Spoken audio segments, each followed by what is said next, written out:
Bienvenidas y bienvenidos nuevamente a Aprendo en Casa para quinto de secundaria, una iniciativa del Ministerio de Educación.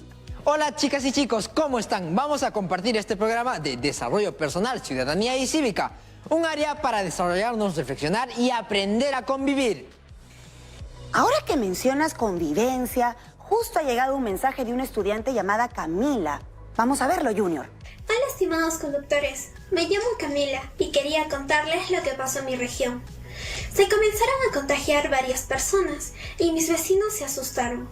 Las autoridades entonces plantearon construir un hospital en mi distrito, solo para casos COVID-19. Muchos estuvieron de acuerdo, pero otros, como los vecinos, no lo tomamos muy bien, pues teníamos miedo a contagiarnos con los enfermos que llegaran. Eso molestó a la gente de otros distritos, que nos llamaron egoístas. Hace poco, mi hermanita se fracturó la pierna y tuvimos temor de llevarla hasta otro lugar para que la curen y que se contagie. ¿Hubiera sido mejor construir el hospital? Interesante dilema para el programa de hoy. El actual contexto de pandemia por el COVID-19 ha generado situaciones que han terminado en conflictos entre población, Estado y hasta empresas. Bueno, este parece un ejemplo. Es uno de los muchos que hay en diversas partes del país. Existen conflictos sociales, ambientales, territoriales, entre otros. Esto coincide con el propósito de aprendizaje. Comprender las dimensiones de un conflicto social y la importancia de una posición ética para su solución. El reto será construir un texto argumentativo donde presentes las dimensiones de un conflicto social y tus propuestas para su solución desde tu posición ética. ¿Por qué se llega a un conflicto? ¿Por qué no basta el diálogo para solucionar una diferencia entre dos partes? El reto del día de hoy será hacer un organizador gráfico que tenga en cuenta las dimensiones de cómo abordar los conflictos y las posiciones éticas que se toman en cuenta. El mensaje de Camila nos dejó una pregunta que resolveremos en equipo. Y los criterios a tener en cuenta para tu reto son los elementos o componentes que intervienen en el conflicto y los sustentos basados en posiciones éticas de los que intervienen en el conflicto. Para ello, vamos a comunicarnos con la profesora María Rodríguez. Buenos días, profesora. Bienvenida. Hola Stephanie Junior. El mensaje de Camila muestra cómo se manifiesta un conflicto social y cómo se toman las decisiones para abordarlo. En primer lugar, es importante ubicar a los actores del conflicto. ¿Quiénes serían en este caso? Bueno, Camila estaría en el grupo de los que se opusieron. En su mensaje habló de autoridades, vecinos. En este caso, entiendo que para construir un hospital se va a necesitar un permiso que lo debe dar la municipalidad o entidades del Estado. Al ser de carácter público, la región entera tendría acceso. Entonces tenemos diferentes actores, personas naturales, instituciones del Estado y empresas privadas. Veamos un ejemplo. Los actores del conflicto van a tener una dinámica a partir de ciertas motivaciones. ¿Cuáles son las motivaciones de cada actor? Estas se relacionan con sus intereses y posturas. Creo que los intereses que tienen los vecinos de Camila son de no contagiarse, y esto, sumado al temor, les hace actuar de diversas formas. Así parece. El interés de las autoridades gubernamentales sería el de atender a la salud pública y así cumplir el derecho a la salud ante esta emergencia. ¿Cuál sería el interés de las empresas? Puede ser contribuir con este bien público o tal vez mantener a flote la empresa. Y para ello necesitarían mantener a sus empleados trabajando. Entonces, en la empresa no solo están involucrados los dueños o jefes, sino también los trabajadores que pueden ser pobladores de la región. ¡Qué complejo suena!, ¿verdad? Entonces, hasta la misma población podría entrar en desacuerdos. Todas y todos somos parte de un todo social, y ese es el centro del asunto. Pero es importante ponernos de acuerdo, y eso es un verdadero reto. Están los diversos intereses, posturas, creencias, posibles pérdidas, lealtades. El conflicto es la expresión de tensiones entre actores sociales frente a un asunto público sobre el que se toman decisiones. Estas situaciones se relacionan con diversos y a veces opuestos intereses y necesidades de los actores. Empresas privadas, población local, gobierno central, opinión pública, organizaciones sociales, etc. ¿Cuáles serían las diferentes necesidades en el caso de Camila y la construcción del hospital en su región? Las necesidades son distintas y se oponen entre sí. La necesidad de los vecinos es no enfermarse y por eso creen que no construir un hospital es prevenir la enfermedad. La necesidad del Estado es velar por el bien público, en este caso construir un hospital para tratar el COVID-19. Por lo general vemos el conflicto como un problema sin solución, pero es una oportunidad. Si ambos lados apuntan a lo mismo, es decir, luchar contra el COVID-19, ¿qué estará pasando? Tendrá que ver con lo que cada grupo cree y necesita, ¿no?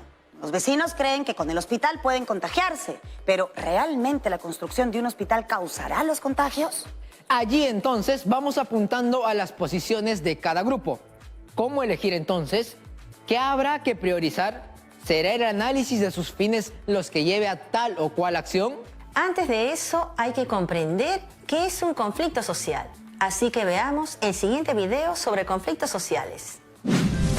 Un conflicto social es un proceso complejo en el que sectores de la sociedad, el Estado o las empresas perciben que sus objetivos, intereses, valores o necesidades son contradictorios. Estamos, pues, ante demandas de numerosas personas que se sienten amenazadas o perjudicadas por la contaminación de un río, la mala prestación de un servicio público, la afectación a sus derechos laborales u otros motivos, y que se movilizan para buscar explicaciones sobre lo ocurrido y encontrar soluciones. Pero cuidado, el conflicto debe ser adecuadamente canalizado para evitar que surja la violencia. Cada conflicto tiene por lo menos 3 elementos que lo componen. 1. Los actores. Son aquellos cuyos intereses están directamente enfrentados. De un lado, los que plantean las demandas y del otro, los presuntos responsables de los problemas. También son actores los que colaboran en la solución de los problemas. Por ejemplo, la Defensoría del Pueblo. 2. Los problemas. En principio, no hay una misma perspectiva entre las partes. Cada quien habla desde sus propios intereses o creencias, pero si se hace un buen análisis y se comunica la información, se puede ir avanzando hacia ideas cada vez más compartidas. 3. El proceso. Es la manera como discurre el conflicto, su dinámica. Pueden haber protestas sociales o medidas de fuerza destinadas a presionar para alcanzar los objetivos, pero pueden haber también procesos de diálogo guiados por reglas aceptadas por las partes, o reuniones precarias y poco confiables. Pero también se puede contar con facilitadores o mediadores o tener una negociación directa. Está claro que los procesos que están más cerca de alcanzar soluciones son aquellos que tienen legitimidad y que son colaborativos y eficaces. La Defensoría del Pueblo nos dice que un conflicto social debe ser entendido como un proceso complejo en el cual sectores de la sociedad, el Estado y las empresas perciben que sus objetivos, intereses, valores o necesidades son contradictorios y esa contradicción puede derivar en violencia.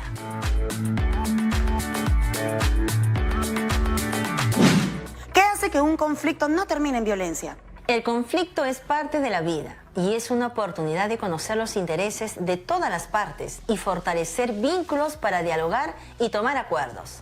La dimensión ética da los límites para concertar la paz y resolver conflictos pacíficamente. Veamos los componentes del conflicto. Componentes necesarios para la ocurrencia de un conflicto. Estos son: el desencuentro entre dos o más actores que tienen el mismo objetivo y que consideran que la participación del otro se interpone en la consecución de su objetivo. La sensación de que solo enfrentándose y desplazando al otro se podrá conseguir el objetivo deseado, valiéndose de todos los medios, incluyendo informales y violentos. Esto involucra resistencia y rechazo al diálogo, concertación y toda clase de acuerdos. La conducta discordante de un actor social, por ejemplo, los ciudadanos, contra otro, por ejemplo, alguna institución empresarial, lo que genera ansiedad en la organización social, es decir, entre cómo se organizan todos y un entrampamiento en la gestión, que no puede funcionar regularmente si no se soluciona o transforma el conflicto.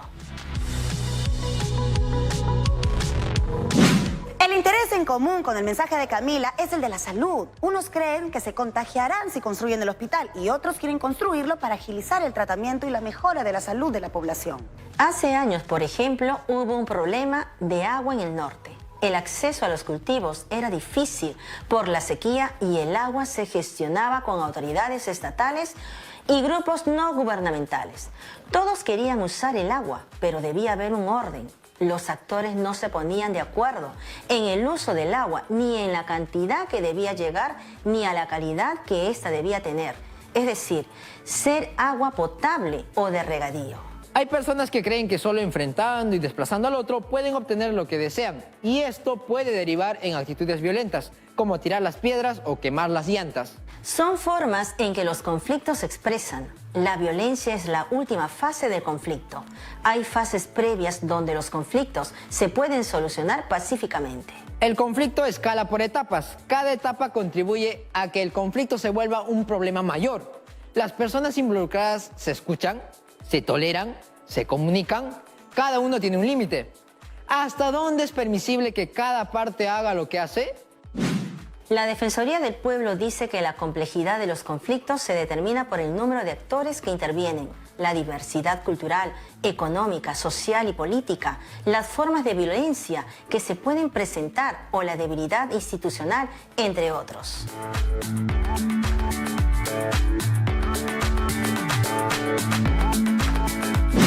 Diversidad cultural es saber que todos vivimos y entendemos de distintas formas.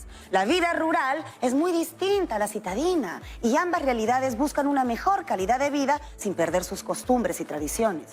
Hay que conocer y respetar las costumbres de otros antes de decidir. Uno puede mostrar una reflexión ética, pues ambos grupos tienen sus formas de pensar. Los conflictos sociales muestran aspectos importantes de la realidad en que vivimos. Condiciones socioeconómicas, políticas o jurídicas que favorecen a un grupo social y perjudican a otro grupo y generan un daño a largo plazo.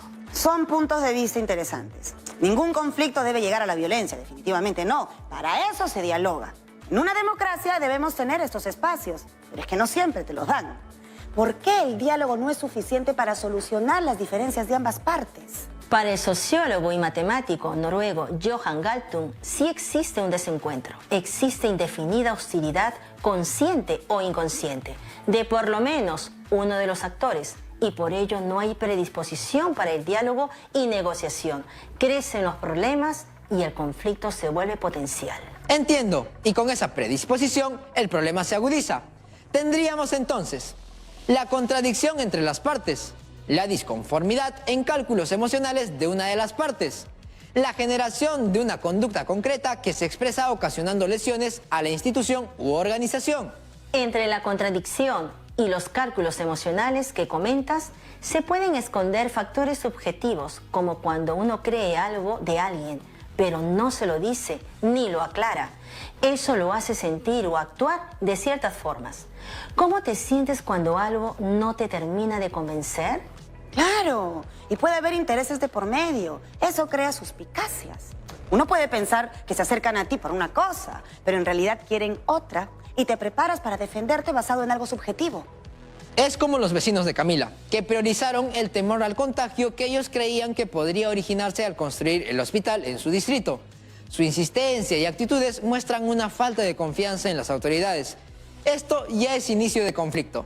Volviendo a la pregunta, ¿por qué el diálogo no es suficiente para solucionar las diferencias de ambas partes? Existe un tema de fondo, que son las intenciones.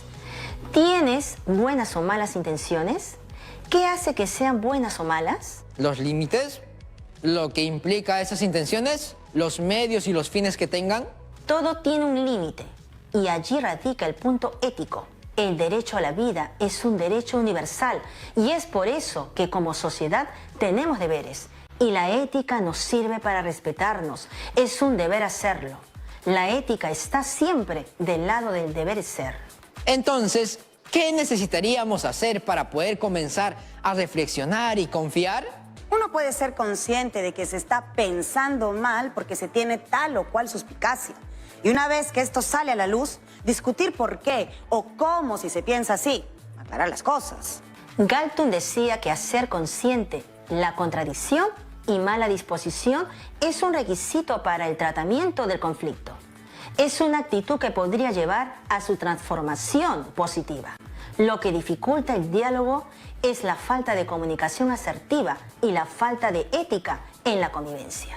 Es importante reconocer las dimensiones del conflicto: social, económica, política, institucional o tecnológica. Al reconocerlas sabremos desde dónde discutir nuestras posiciones, si desde un lado ético o un lado legal, por ejemplo. Puede argumentarse desde el lado legal, de derecho y éticamente. Reflexionar en la dimensión ética nos ayudará a encontrar una posición para analizar los conflictos y buscar una solución. Un conflicto social interpela nuestras concepciones o creencias de lo que es bueno o lo que es justo. Por eso los conflictos sociales nos cuestionan éticamente. Es importante pensar en estas creencias, comportamientos y sus implicancias. ¿Qué hubiera pasado si no se oponían a la construcción del hospital? Sin consenso, los vecinos pueden creer que el hospital será caro o que se van a contagiar. Una mesa de concertación y debate comunicaría que se va a generar trabajos para mucha gente. ¿Es justo quedarse con la primera idea? ¿Qué pasa con los que necesitan atención médica especializada? Lamentablemente, la hermanita de Camila tuvo un accidente y debe ir a un hospital donde se tratan varias enfermedades, incluyendo el COVID-19. Oponerse a la construcción del hospital es una elección y se aprende a vivir con ella. Puede que haya gente que dice, me da igual, no me importa, pues también están eligiendo, aunque uno no lo ve así. Es inevitable ser parte del tejido social y que exista una consecuencia de cada decisión voluntaria o involuntaria. ¿Tejido social? Es que todas y todos estamos conectados con una red. Para vivir tenemos que comer e ir donde alguien más para conseguir alimento. Socializar es parte de nuestra supervivencia, así no nos sintamos parte del mismo. Siempre estamos eligiendo y somos responsables de nuestras decisiones. No se trata de hacer lo que quiero, porque eso tiene una consecuencia en otro u otros. Y en ti mismo, que también es importante. Construir una posición ética es expresión de autonomía, de preocuparnos por tener una posición argumentada para actuar en función de lo que consideramos correcto. He ahí los límites de los que hablábamos. Hacer lo que quieras se sustenta en algo, en tus creencias, forma de ver las cosas, y la argumentación ética se apoya en que para explicar sus decisiones, las personas pueden apelar a su cosmovisión, a su forma de comprender la realización individual o colectiva, a la noción de integridad moral, que entiende ciertos derechos como principios no negociables, derecho a la vida digna, por ejemplo, o cómo gestionar recursos y relaciones interpersonales. Estos son argumentos éticos. ¿Y nos da un ejemplo? Imaginemos que tu cosmovisión respeta la naturaleza y los árboles. En tu localidad crecen eucaliptos que no están destinados a la tala. De pronto llega una empresa informal y comienza a deforestar esa zona. ¿Tu ética lo va a permitir? No lo creo. Avisaría a las autoridades sobre el hecho. La Defensoría del Pueblo previene e intermedia para evitar situaciones que puedan amenazar o violar derechos fundamentales, afectar a la gobernabilidad y abrir el camino a procesos de diálogo que contribuyan a su solución. Si alguien te pregunta, ¿por qué denunciaste? ¿Cuál sería tu argumento? Contestaría que estoy actuando de acuerdo a mis valores y creencias. Para mí es importante el respeto por el ambiente y para ello hay que cuidarlo y actuar de manera responsable, y eso me involucra porque lo estoy viendo. Hay un lado de la ética que es sobre tu concepción en ideas, pero hay otro lado de la ética que tiene que ver con cómo actúas frente a esas concepciones. Ser coherente en acto y concepción, entre lo que uno piensa, lo que uno dice y lo que uno hace. ¿Qué pasa si los vecinos de Camila se creen coherentes con defender sus reuniones como parte de su costumbre, pero sostienen que construir el hospital los va a contagiar? ¿No sería una contradicción? En un informe de la Defensoría del Pueblo sobre factores que han influido en el manejo del conflicto que surge a partir de la emergencia sanitaria, uno es el respeto ciudadano a las normas, donde las medidas de distanciamiento y aislamiento social no fueron acatadas por toda la sociedad. El irrespeto se incrementó conforme se fue ampliando el estado de emergencia y se detuvo a muchos infractores. Entonces las razones pueden volverse subjetivas cuando no se acompañan de ciertos principios universales o ciertos fines y se guarda coherencia. Ahora veremos las posiciones de la ética según sus fines, es decir, a dónde apuntan. 1. Utilitarismo. Es una posición en la que el bien a seguir será el que favorezca a la mayoría de personas, reconociendo el bien mayor y o aceptando el mal menor. Si nuestro propósito es construir una sociedad democrática, ¿cómo privilegiar el beneficio de una mayoría sobre los de una minoría? 2. Integridad. Kant, filósofo alemán, plantea que las acciones y decisiones más importantes deben ser guiadas por la razón, que permanece en personas de buena voluntad. Sugiere desconfiar de los deseos y sentimientos porque pueden sesgar una situación por ser producto de un impulso. Creía que la capacidad de razonar nos hace libres. La libertad expresa nuestra humanidad al dejar de lado nuestras diferencias en favor de una convivencia pacífica. 3. La felicidad entendida como la realización de la vida según los valores más elevados de una comunidad o sociedad. Pero, ¿cuáles son los valores supremos de una sociedad que hay que preservar y realizar? Responder una pregunta así en una sociedad plural y democrática es muy complicado, ya que lo que la define es la diversidad de intereses y puntos de vista. Una opción es ver la comunidad democrática de ciudadanos y sus derechos como lo que define esa sociedad, volviéndose ellos los fines supremos. En el caso del hospital, sabemos que tenemos el derecho a la vida digna. Camila y sus vecinos también hubieran podido usar el hospital porque era para todos, incluidos ellos. Profesora, se han mencionado los derechos más de una vez. Yo me pregunto, además de la perspectiva ética, ¿qué otra podremos rescatar? Podemos rescatar los argumentos desde una perspectiva legal. Los retos de la globalización nos invitan a conocer nuestros derechos y a cumplir nuestros deberes. De acuerdo al conflicto social en la construcción del hospital, se concluye que la población conoce sus derechos. Se puede preparar mejor y exigir las mesas de diálogo o la consulta previa. Allí, las empresas y el Estado tendrían que tomar en cuenta a la población cuando justifica sus razones. Hay que ver la legitimidad de todos los actores, la población, empresas y el gobierno. ¿El interés común es que haya trabajo? ¿Eso justifica la informalidad? ¿Se prioriza la salud y la educación? ¿La educación es un negocio o un derecho? Es un reto importante para pensar y tomar posición. Pero profesora, ¿es suficiente que la empresa tenga los permisos de las autoridades? Justo falta un punto importante para darle legitimidad a su presencia: la licencia social. Las implicancias de las actividades privadas de gran impacto, como energía, minas y agricultura, obligan a las personas afectadas a ponerse de acuerdo. El concepto de licencia social reconoce las implicancias éticas de las actividades implicadas. Hay varios derechos que pueden entrar en conflicto. ¿Qué pasa si no nos queremos meter en el conflicto social? ¿Por qué habría de importarme? Si decidimos ser indiferentes ante un conflicto social, estamos tomando una posición. Actuar así es aceptar o legitimar su desarrollo y sus consecuencias.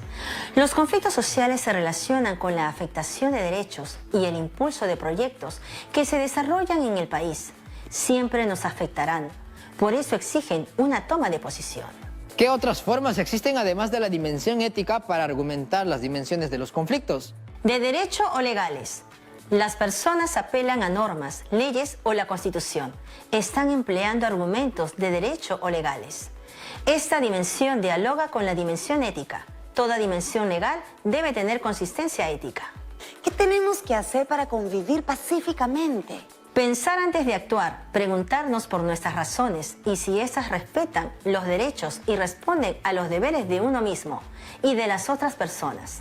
Actuar con actitudes de empatía, tolerancia y apertura al diálogo cuando se tiene una duda o se sospecha de algo. Ser asertivo en la comunicación, decir las cosas que piensas utilizando mecanismos de comunicación no violentos, buscar la integración, entender las necesidades de todos que a veces desconocemos, consensuar y llegar a acuerdos, saberse despegar de egoísmos, buscar el bien común sin atentar a los derechos de otros. ¿Qué rol juega y qué tan importante es la información en la comprensión en un conflicto social? La información es importante a fin de poder comprender profundamente las partes, las necesidades y tener más insumos para deliberar. Cuando hay un conflicto social, a veces hay agresiones, paros, secuestros, peleas. lesiones entre los actores. ¿Hasta qué punto es válido? ¿Se justifican ese tipo de acciones? Nada justifica la violencia. Todos tenemos derechos y deberes. Nuestro deber ético es comportarnos teniendo en cuenta nuestros principios y buscar soluciones pacíficas a los conflictos. ¿Hasta qué punto el Estado interviene y reorganiza su gestión en conflictos sociales para evitar ese tipo de desenlaces violentos? Es importante que exista una gestión eficiente que priorice la cultura de paz. Hemos visto en este programa un conflicto por la construcción de un hospital con la historia de Camila. Hemos identificado lo que implica un conflicto social, cómo se forma, de qué se compone, los actores que intervienen, cómo las dinámicas que surgen. Stephanie Jr., ha sido un gusto acompañarlos en la sesión de hoy. Hasta una próxima oportunidad. Muchas gracias por todo, profesora. ¡Nos vemos! Uy, hemos visto cómo un conflicto puede significar una oportunidad y cómo un problema se agudiza y se manifiesta de forma violenta, algo que nunca se justifica. Hemos tomado en cuenta la situación de la emergencia sanitaria y conflictos relacionados a cuestiones frente a proyectos de desarrollo. Asimismo, hemos identificado las dimensiones que abarca y conocido las posiciones éticas que se argumentan antes y durante el diálogo. Conocimos también la argumentación desde la dimensión legal y de derechos. Finalmente, pudimos hacer distintas reflexiones éticas frente a estos conflictos sociales que incluyen una cultura de paz. El reto para hoy es: elabora un organizador gráfico que explique cómo abordar los conflictos y las posiciones éticas que se toman en cuenta. Para realizar tu reto, debes utilizar los criterios que se explicaron al inicio.